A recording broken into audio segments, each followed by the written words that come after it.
All right. What we're going to do now is we're going to put on a different type of drive. These back two wheels, we did what's called direct drive. Wanted to get a little bit of practice on repeating that. Now we're going to do a whole different type of drive on one of these front wheels. We're going to do what is called a chain drive, to where you have a couple of sprockets put in. The motor is going to run on a sprocket, which is going to power the sprocket that's on the wheel. And it'll be connected with a chain. We actually don't put the chain in here in Fusion, but we do put in the sprockets. All right. So to do that, we're going to start off by pulling in a channel. I'm sorry, some of you do not have this channel, or may not have this channel. It's one that I did not have on my list to upload. I kind of forgot it. So if you need to, you might have to go upload this channel. If you need to watch the video on how to upload again, do that. It's on the class website. So the channel we do need, though, however, is the 1.5 channel. So you're going to pull that in and place that into your drawing. Okay, as far as the orientation for this piece, I'm just going to plop it in there just like that, and I'm just going to constrain it in place. I'm going to go, okay. All right, so where we're going to place this is I'm going to place the corner of it right here over, and it's going to connect these four holes. There, and there. Okay. This portion of it needs to be sticking out straight out towards me, just as what these holes are here, and these holes are here. So let's see what we can do. So I'm going to go joint. I'm going to pick this bottom left corner right here and get the center point of the hole. And where it's going to go on the robot is going to be this corner right here. Again, kind of that, if I'm looking at it, bottom and left of that. So I'm going to click there.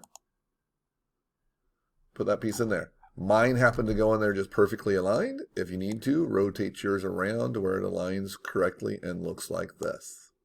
Okay, we're going to go okay. Next, need a shaft to go into that hole. So I'm going to go to my Actobotics folder. I'm going to scroll down to my shafts. I'm going to pull in the 3.5 shaft. And there it is. I'm actually going to rotate this shaft down just so I can let you visualize something and see what you think about that. So, okay, there's my shaft. All right, so that shaft goes into the center hole over there, right about there. Now, when you look at that, tell me how you feel that shaft fits in that hole. Obviously, it really doesn't. So my shaft doesn't fit there at all. I need something else there. What I need there is a bearing for that shaft to ride on. So I'm going to go to my Actobotics folder. I'm going to go down to my bearings folder. And I'm going to pull in that flanged bearing 0.25. I actually need two of them. So I'm going to pull in one flanged bearing 0.25. And I'm going to pull in another flanged bearing 0.25. Now they go straight on top of each other, so I'm going to slide that one off so I can see the two separate bearings. All right, so there's my two bearings. I'm going to go ahead and go joint. The way the flanged bearing works in there. This flange of it right here, that flange, that bottom circle of it right there, the center of it, I'm going to click. That will set flat against this surface. So I'm going to put it right there to the center of that. Rotates up there in place, sets in there. Notice this flat portion of it setting tight against that metal piece, and the rest of it's inserted in. That's exactly how that flange bearing sets. We're going to go okay. Going to do the exact same thing to this other side and put the other flanged bearing sticking in from this side over here. So again, flanged bearing here, going to go joint. Center of that, and also the center of this outside circle would work. Either one of those two center points, it's the same thing. Click, there. Zoom out, rotate it around, and it's going to go to right there. Now this one happened to go in the wrong way. Remember, you can always use the flip and flip that to the other direction, and there it is. It looks perfect. All right, now I've got the two flanged bearings there. Now, our shaft goes in there. I'm going to go ahead and joint my shaft. I'm going to come to the end of it here, right there, that center point at the end of the shaft there. And I'm going to stick it to the end of it right here. All right, with that, I, however, do not want it to set flush. I want it to stick out a ways. For now, I'm just going to go 1/4 of an inch. Just let you know, we will probably or possibly will be changing that. Now, I went 1/4 inch that way. I wanted to go in negative 1/4 inch. Oh, I went negative 25. Let me try that one more time. Negative 0.25. There we go. Sticking out 1/4 of an inch looks great. All right, so there is my little actual shaft setting in there nicely. Now, here's a little tiny tidbit with this. This part that we need is not in the list. I don't know why. I thought it was. I went through all the folders. It's not there. We need something on the end of this because these are just bearings. This shaft floats in there freely. It'll slide back and forth. If I put my wheel and everything out here, lock it in place, this is just going to slide out and our wheel is going to fall off a robot. So we need something here to lock this shaft from sliding out, and that is called a shaft collar. I thought the shaft collars were in our folders. They were not. I'm not going to worry about trying to upload another part. So just visualize here you have a shaft collar on the end of this, which is a little thing with a set screw that locks onto the shaft and doesn't let it slide in or out. All right, so now on this other side, we got a whole wheel assembly we're going to put over here.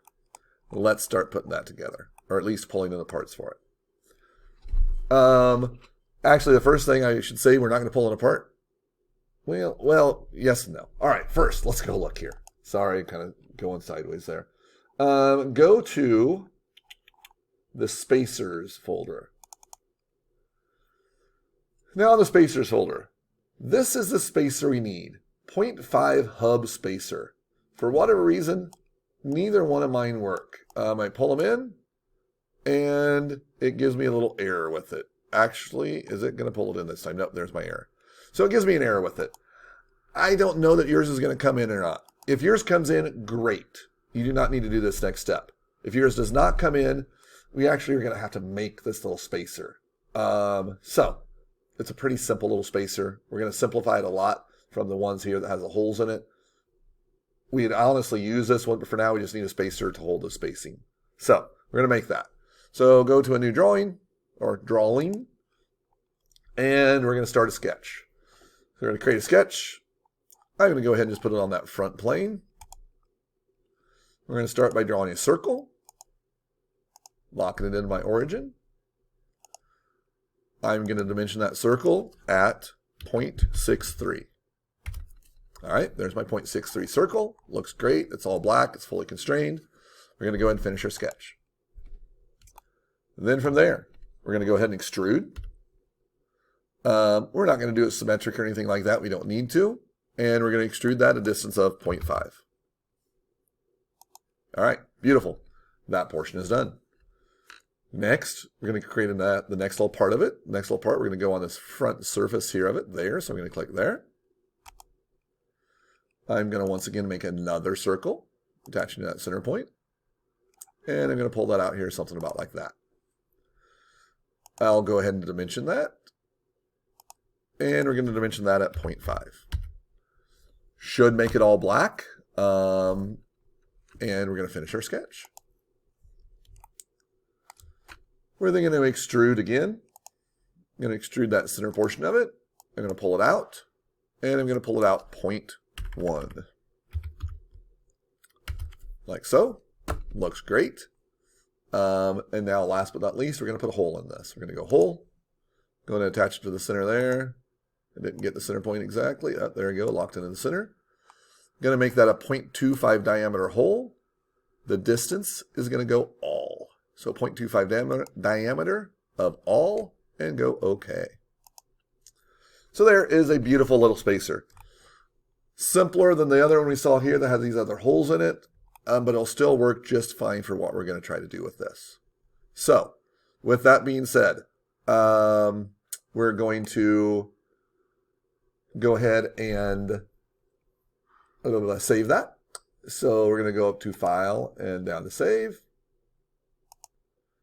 We're going to save that to your Spacers folder.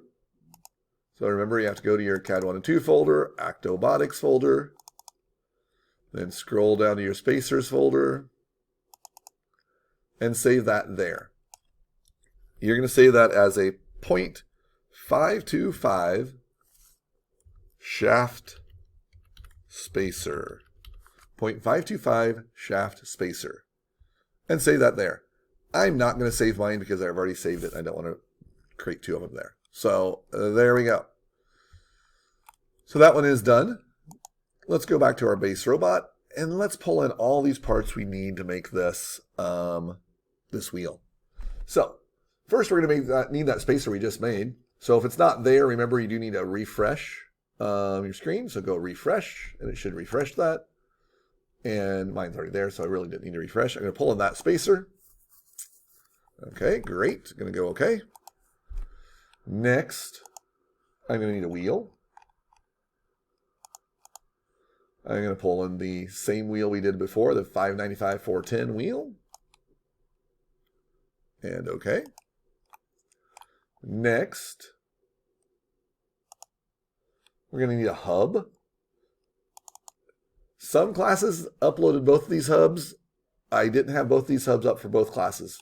I'm sorry if you did not have this other hub. You're going to need this other hub. The 545 or 545 578. You might have to go out there and re-upload this one. I'm sorry, but it's another part we needed. I'm going to pull on that hub there. I'm not going to put it on top. I'm going to move it over here out of the way. And then last but not least, we're going to need a sprocket. So we're going to scroll down to my sprockets. And I'm going to pull in that 16-tooth sprocket. Again, don't want it on top of stuff, so I'm going to pull it over and out of the way. All right, so let's put this thing together. First thing we're going to do is I'm going to go ahead and just put on my spacer. So I'm going to go joint. I'm going to go down here and I'm going to go to the shoulder of the spacer. So either this circle or this circle, the center points of those, doesn't matter. Click. And I'm going to put that tight against my wheel right there. Mine's going the wrong way, so I need to flip it. So I'm going to click on my flip button and flip that around and go OK. Next I'm going to add my sprocket onto that. So I'm going to go to join or joint.